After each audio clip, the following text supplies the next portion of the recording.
Welcome to Nitpicking Nerds. Today, we're going to answer one simple question. Are these cards worth buying?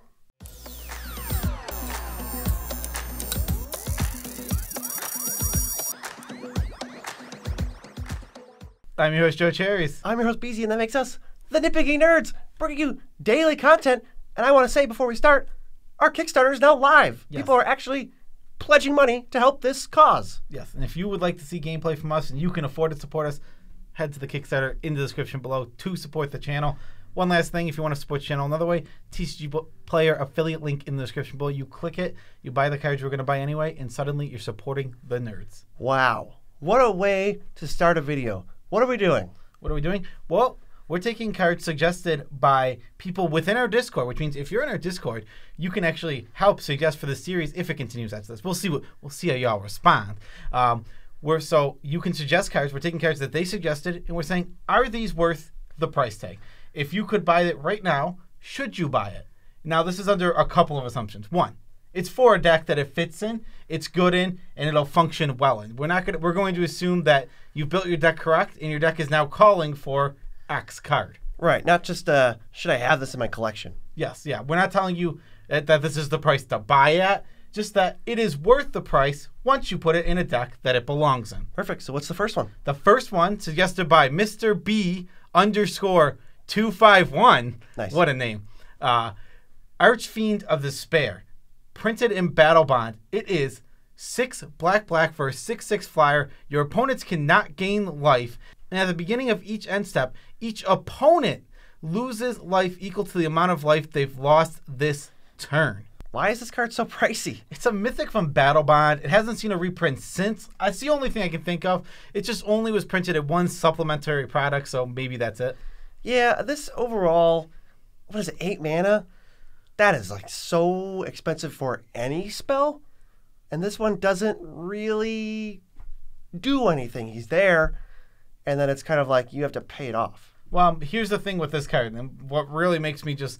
This is one of those cards that I want the 1 mana 1/1. I want this card to be as little mana as possible. If this was a 2 mana 4/4, or 2 mana 4/4, a 4 mana 2/2, it's so much better. I don't need the flying. I don't need the 6/6. This is what's making this card more expensive, and it's taking it out of the range from being a card I want to a card I don't want. So for me, a distinctive no, not close. Don't spend $34 on this card. What about you? Yeah, I'm going to say no too. This is like a very specific, maybe you want the like wound reflection text. I don't think you need the wound reflection text pretty much anywhere, right? Like that's not a specific combo that anyone's trying to pull off. It's a big splashy spell, but in terms of big splashy spells, you could do better and you could do cheaper. You can do cheaper. I mean, I'd just rather have wound reflection. I'm not even like it costs less mana, and like I said, I don't think this body is relevant, and I don't think that your opponents can't gain life text is relevant enough. I'm looking at like Warlock class. I think I'd rather have. Yeah, I mean, agreed with that too. Next, we have one suggested by Kek Zarn. This is the Great Hedge, currently $40.29. 7 green for a legendary artifact. It costs X less to cast, where X is the greatest power among creatures you control. Tap to add green to your mana pool and gain 2 life. Whenever a creature enters the battlefield under your control, put a +1/+1 counter on it and draw a card. This is a hefty price tag, but if you have ever cast this card for the 2 mana and then immediately had it repaid by the card, you know this card is very, very strong. Like a 0 mana Beast Whisperer that's not a creature, so it doesn't even die to board wipes. This is like the most on steroids effect we've ever seen like this. It's real expensive though. Yeah, it is very expensive. $40 is a hefty price tag. But I think this effect is so good and irreplaceable, I'm going to give it a solid yes. I think it is worth the $40. This card performs at the level of a $40 card. If you can afford it and it's not going to break the bank, yeah, I would also pay for this. It's just going to be one of the best cards in your entire deck. You don't need a 7-drop to make this card playable. You need like a 4-drop, and then this thing costs net 3. Yeah, exactly. Great Henge it's such a solid card. It's so crazy that you can get that this card can literally essentially cost 0 mana. That is completely insane. Completely insane. Completely insane. What do we have next, BZ? Next is suggested by Peppermere. I forgot about that when we went to Mirrodin, the pep room here. Dryad of the Elysian Grove, a.k.a. Naked Dryboy, he's coming in at $16.89. 2 and a green for a 2/4 enchantment. It says you can play an extra land, and your lands produce mana of any color because they're all basic land types. This is really good in like any landfall deck, obviously, but also pretty much any enchantment deck, since it triggers the enchantresses, and then you get to play extra lands, which lets you play more enchantments, which lets you play more lands and more enchantments. Yeah, there's a lot of things going on with this card. You want to be, if you're taking advantage of the extra land drop, super awesome card. The fact is it fixes your lands. It's great for a 5-color deck. It turns your everything into rainbow. What do you think? This price is, it's interesting to me. What do you think? Yes or no? It's like right in the middle. I would go for, if you have landfall synergies, yes, I'm in. Yes, I'm into. I mean, that's what this list is about. It's you have the budget for it, and it's going to be in a deck where it matters. And yeah, for the decks the decks that want this, it's absolutely worth $17. I don't even think it's really close. If I could spend 40 on the Great Hedge, I'll spend 17 on the Dryad. Yeah, absolutely. I think both cards are worth their price for sure. Dryad of the Elysian Grove is an awesome card that you're just never going to regret having in a deck that it wants it. Right. Some decks, I've seen it in decks where they're like, play it, go. It's like, well, that's not doing anything. Yeah, the key to this card is making sure you have the synergies. Make sure you fit it into the right deck. Don't just go, $17? They said it was worth it. Buy it and throw it in your mono green devotion deck. I also think you might not even want this if you're just like a 5-color random deck. Fair. It might not be worth it. It's all about the land synergies. Yeah, and if you're going for like a Valakut win con, basically it just makes this card do even more than it does in other decks. Heck yeah. How about Vesuva? It's $11.75. It's a land, and it's tapped as a copy of any other land on the battlefield. Forgot to mention, this one was suggested by Veggie Rot. Yeah. I don't know. This one was suggested by Veggie Rot. This one is a tough one, and I'm going to say, having played it and having it in the right deck, no, it's probably not. $11 is a lot. It's a second copy of your best land. You're going to want, if you're spending money and you're trying to improve your land stack, this is one of the last things you need to get. You need to get all the lands that work before you reach out to basically having a second copy of your best land. That's interesting because when I looked at this, I was like, Vesuva's only $11? This is like the easiest yes ever for me. Really? Okay. It's just the best land in your deck, except now you can play twice as many. See, this is exactly why we're doing this video, so we can have these discussions. I don't know. I have Vesuva in my deck, and I feel like if I took it out, I'd be fine without it, and I could function without it.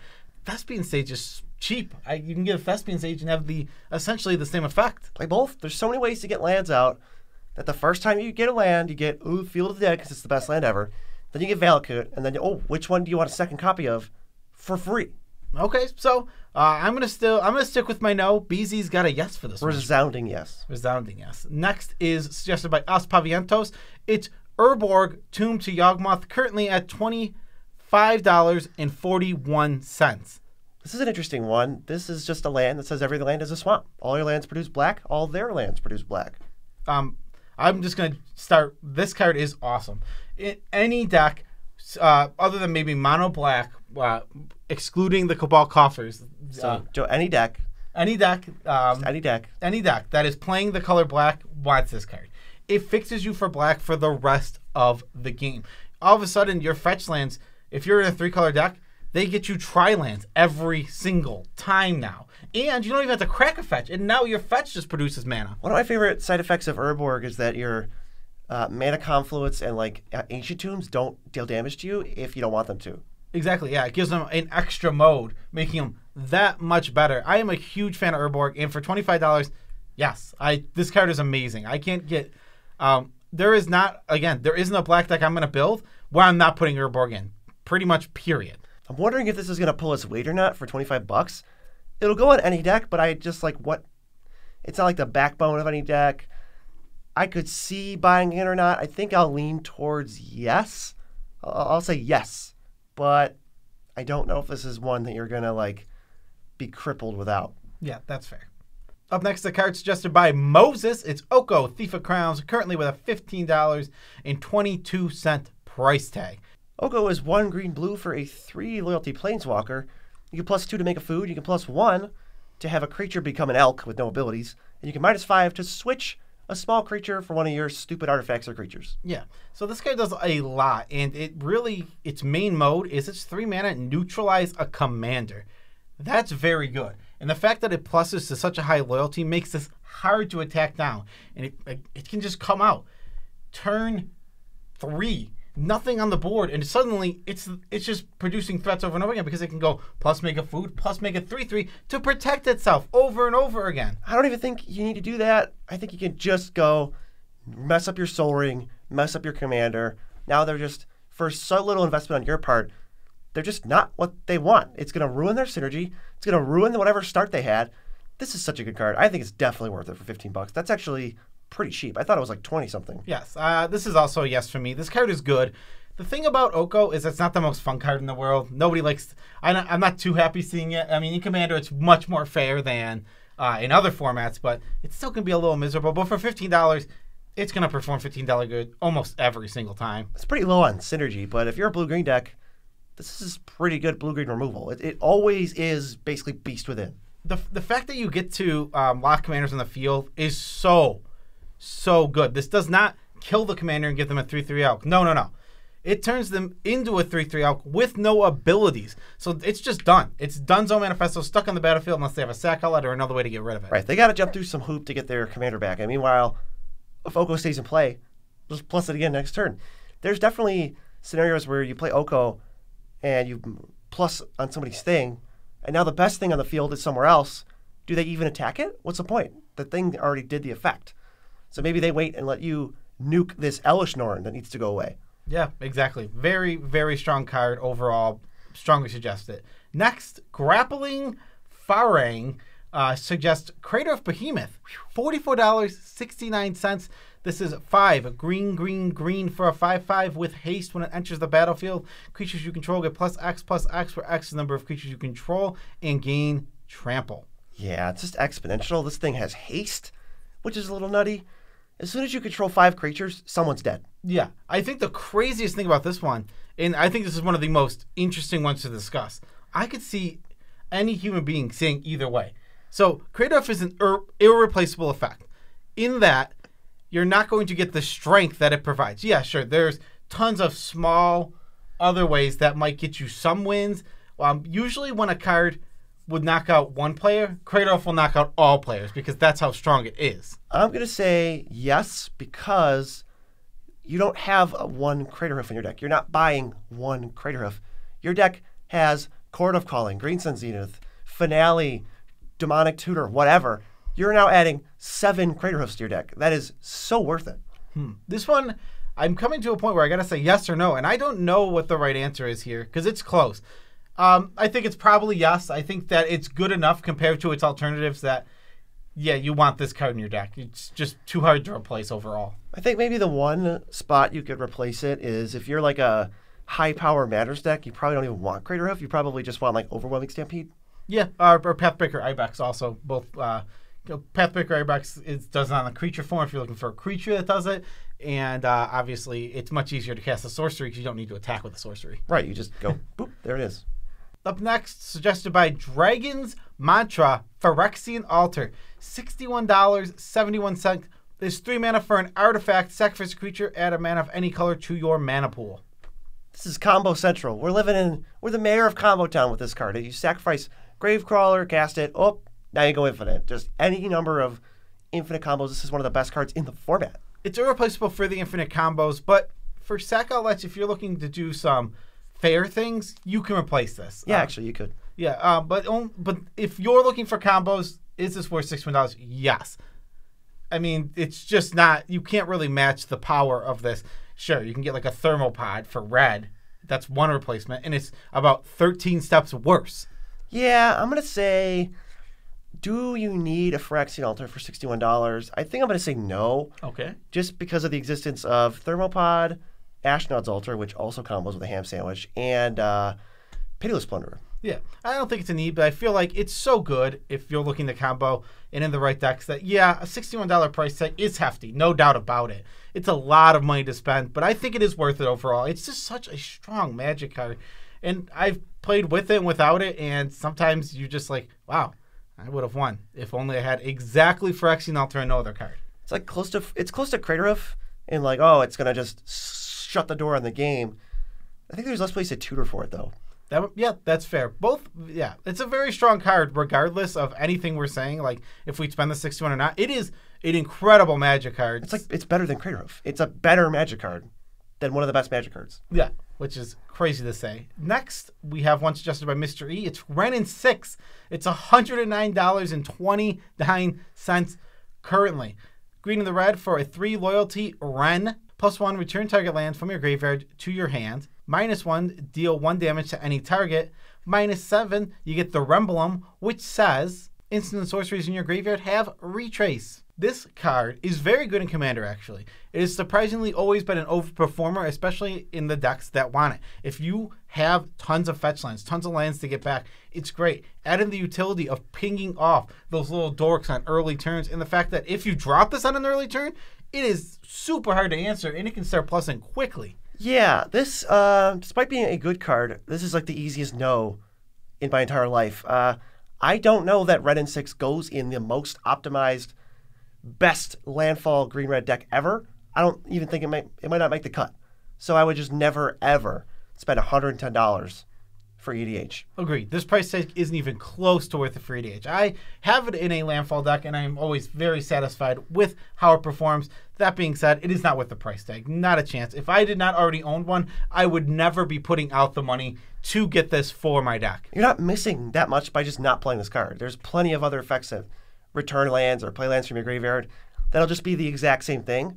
Red and 6 isn't unique enough or good enough to justify $110. Exactly, yeah. The price tag would have to be much, much lower on this card for me to even think about purchasing it. How do you even justify this for Modern? It's ridiculous. It's again, if I hadn't had them since the release of Modern Horizons, I don't know that I would pick them up. It's not even that good at Modern, and it's $110. It's pretty good at Modern. It's not like the best thing ever. That's fair. I mean, it's hard to be the best thing ever in Modern. It's a good format. Well, if it was, it'd be $110. What's next? Well, it's doubling season suggested by Cat It. It's $72. 4 and a green, it doubles your token making and it doubles your counter placing, any type of counters. If you're telling me that you want this deck for anything other than a Planeswalker deck, I would say don't ever buy it. I'm going to say no. I think it's just easier to... so we're going to go with a solid no for me because we're not just talking about the Planeswalker decks. Yes, there's obviously the Planeswalker decks that want it, and it might be worth it in that case. Overall, the decks that want this or that you feel want this, I don't think it's worth it. It's only for Planeswalkers, in my opinion. I don't want this card outside of that, especially at this price tag. Solid though. Yeah, with the existence of Evolution Sage and Deeplow Skate, both of which are creatures and actually easy to find, you might just be able to nix Doubling Season from your deck and not even notice because you can play Evolution Sage and then fetch land Harrow or whatever and just ultimate your Planeswalkers anyway, or play a Planeswalker first, then Deeplow Skate and just go ultimate. For half the price, you can also play Vorinclex. It's only 1 more mana. You get a 6/6 body with Trample. Still doubling your counters. Also works with Planeswalkers a little better because it does double their pluses up. Even like Peer and Flux Channeler, I think it's called, just they proliferate too, and they make your Planeswalkers go up more. I don't think Doubling Season is like the strongest card. I don't even think it's that strong. Agree. Like, for real. So, even if it was 10 cents, like it's not busted. So the final answer for me, no. I'm guessing you're saying no by the way you're talking about. Absolutely no from both of us. Next, suggested by Grave Titan Stan. It's Sword of the Animist at $6. 2 mana for an equipment. Equipped creature is +1/+1, and when an equipped creature attacks, search your library for a basic land, put it on the battlefield, tap, then shuffle your library, equip 2. $6.68. Holy, I'm in 110%. The only caveat to play this in your deck is, do you have a lot of creatures? Boom. All right, I'm in. Probably don't need it in a green deck, but any other deck is so happy to have this card. And there's even green decks that do want this. Like, I don't think it's like, if you're playing green, you definitely don't play this. No, it's like, if you're playing certain types of green, you don't want this. If you're playing the Elf Ball deck, you might still want this because you can just throw it on an Elf so early. Elf Ball? Okay. Don't play this in Elf Ball. We're not Elf Balling with Sword of the Animist. But $7, I thought it was like a $15 card, and I was going to say, I don't know. And I see $7. Yeah, scoop like 5 of these up because you're just going to need them for like every deck you build. Exactly, yeah. I put this in almost any deck that doesn't involve green immediately, and then I take a look at the deck if it has green and see if it would fit in there. This card, absolutely worth $668 to be exact. Yeah, it's not a CDH card. It's not like a combo piece. For just like your Salt of the Earth, like anywhere from 0 to 8 power level, you're like going to be interested in this card. Absolutely. Agreed completely. Next, Apoptosis. Apoptosis suggested Esper Sentinel, which is $15.05. 1 mana for a 1/1. Whenever an opponent casts their first non-creature spell of each turn, you draw a card unless that player pays X, where X is Esper Sentinel's power. BZ, you've played this one a lot more than me. Give me the rundown on it. This card is great, actually. It's really, really good. It's one of the better white cards in the format, I think, and it's perfect. It is like, it's not overbearing like Stupid Smothering Tithe. It's not Rhystic Study. It's just good. It's just a different card that happens to be good. Once you get a counter or an equipment on this, no one's paying. Yes, suddenly the paying gets a lot harder. All you have to do is augment its power in any way. Like you said, counters equipments. The equipment we just talked about, actually, so did the Animist. Esper Sentinel wears it real well. It really does. I love this card. I think it is worth it for $15, especially if your deck has like Ranger Captain or Ranger of Eos, where you just can go get it for free and just go find it. And once you put it out for free, I don't care what happens. If I draw a card, fantastic. If I don't draw a card, I'm stifling their mana. Absolutely. Esper Sentinel is a great card. $15 is a great price for it, and you should play it at that price. It's tough. I think it's approaching a price, certainly when we get to 20, 25, 30, where it's approaching a price where it's like, it's a tough decision. Yeah, because it doesn't draw you a card every time. Yeah, it doesn't. I mean, it's a yes. I think it's a easy yes for me for $15. I think as this card might continue to go up, and because it is so good in EDH, it'll become a harder question to answer. But currently, yes, $15, get them right now. Yeah, careful if it gets overrated, but if you want to get one right now, I would highly recommend it. Dom recommended Consecrated Sphinx. Wants to know if we think that's worth it for $37.96. It's 4 blue for a 4/6 flyer. When an opponent draws a card, you get to draw 2. Ugh, this card is so good. I don't like this card because it's so good. I don't like the way it controls games, and I really, really hate the way games play out when 2 of them are on the battlefield. I think Joe thinks this card is better than it is. It's really good. I don't know if it's $40 good, though. Oh, it has no synergy with anything, and it's a 6-drop. I'm not even necessarily saying this card is good. I'm saying it's not fun. Okay. I don't like the way this card plays. I think this card makes for miserable gameplay that often becomes a card that's just like, well, oh, look, it's a 6-drop. Yeah, we should be able to answer a 6-drop. We can't, so we lose. And that sucks. It sucks. So you beat yourself up. I should be able to answer that 6-drop, man. And you just get sad about it. It is close to $38 good. But I'm going to say overall, no, probably. You can get your card draw Outspire, especially because you're going to be in blue for the decks that are putting this in. Now, if you spend your $38, you'll probably be satisfied. I'm not going to lie. But I think you can easily go without this. No, overall, for is it worth it for $38? What do you think? I think I could say no, too. I've only ever had this in one deck, and it was a deck that had a slot open for, like, just any card draw, not really synergy. It's just not going to... I don't think it's a busted card. I don't think it's, like, you're missing out if you don't have access to this. I just think it's really good, but it's got no synergy with anything ever. And you might just be better off with, if you're playing a self-mill deck, just throw a Treasure Cruise in or Dig Through Time or whatever. You'll be probably happier. Yeah, the only deck I played in is my Flyers only deck where every creature has to have flying. Right.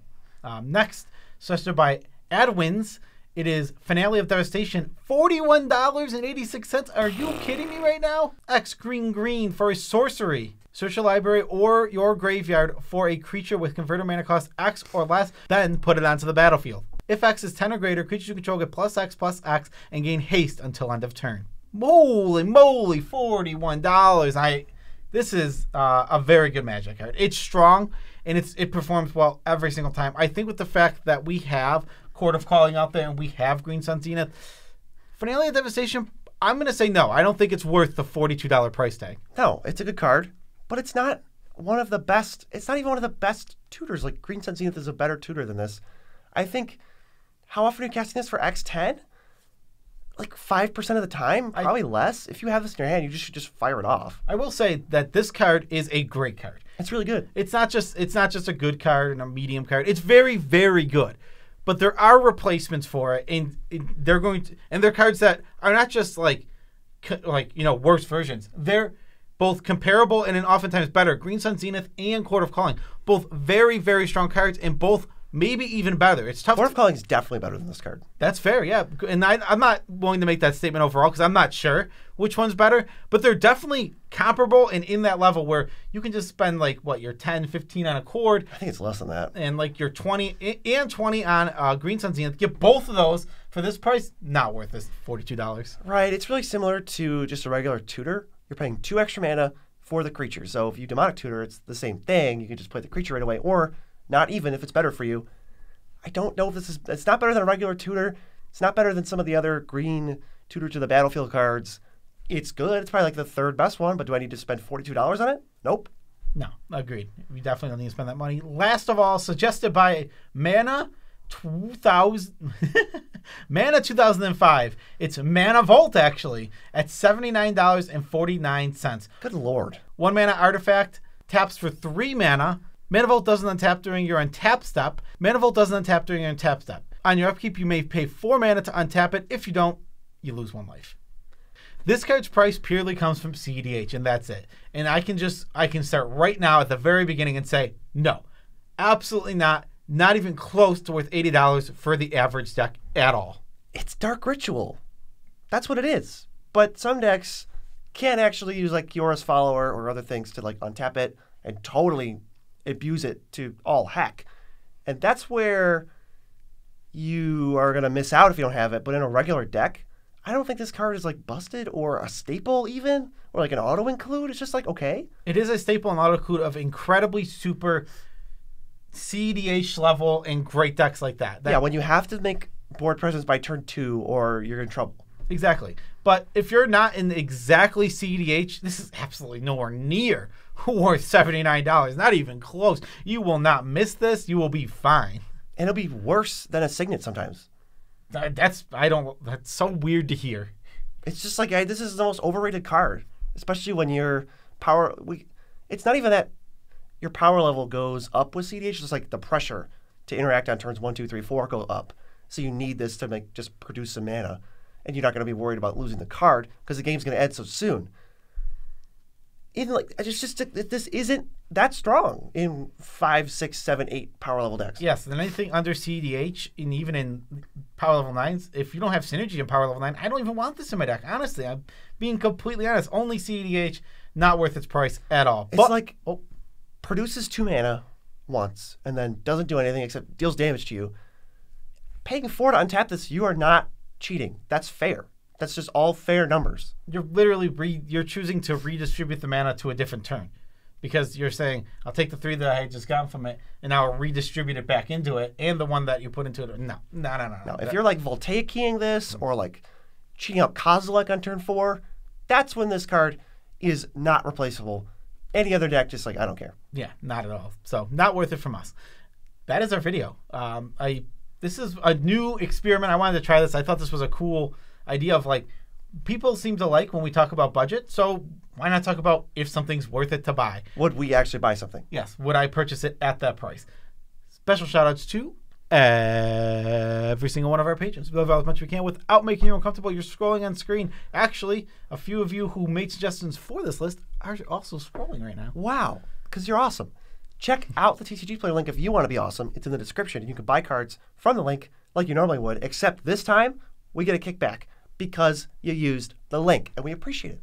Yes. We also have a Discord where you can make suggestions for videos like this. We talk in the Discord all the time. So how many people are in there?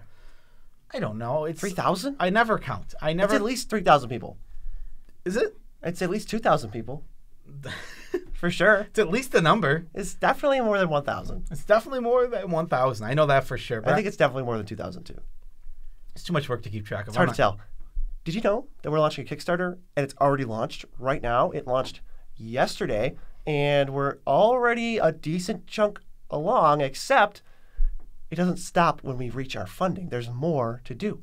Fund this to the maximum because we're going to put everything back into Shuffle Scuffle, our gameplay series, and it's going to be amazing. Yes, because we're doing the gameplay series. You're going to be funding it, and don't worry, there's stretch goals. It's not like if we reach our goal, it's just like, oh, it's over. It definitely is happening when we reach our goal. Right. But what about those stretch goals? Let's keep making it happen. Thanks to everyone who's already supported us, and thanks to you who's thinking about going to support us. Yes, you only have 35 days, so get to it. All right, tip it about our life, BZ. Let's end this video. Oh, God. Tip it about our life. I think it's my turn. Yeah, it has to be. Okay, let's see. Tip it about our life. We started watching Brooklyn Nine-Nine. Oh, yeah. After years and years of getting recommended. We picked a good time to start watching it because by the time we reach the last season, the show will be over. Right. The show's last season, I think, is streaming now. It's currently... they stream like 2 episodes or something. I think they air on Fox, right? Yeah, but then they get streamed to Hulu. Yeah, I'm just saying, like, I think they're currently still airing live on Fox. Like, yeah, that's actually, like, the show's pretty good. It's enjoyable so far. I have had no complaints about it, actively laughing and enjoying myself watching it. Yes, Chad doesn't like it. Chad does not like it. Don't be a Chad. Don't be a Chad. Peace out, Tribe Scout.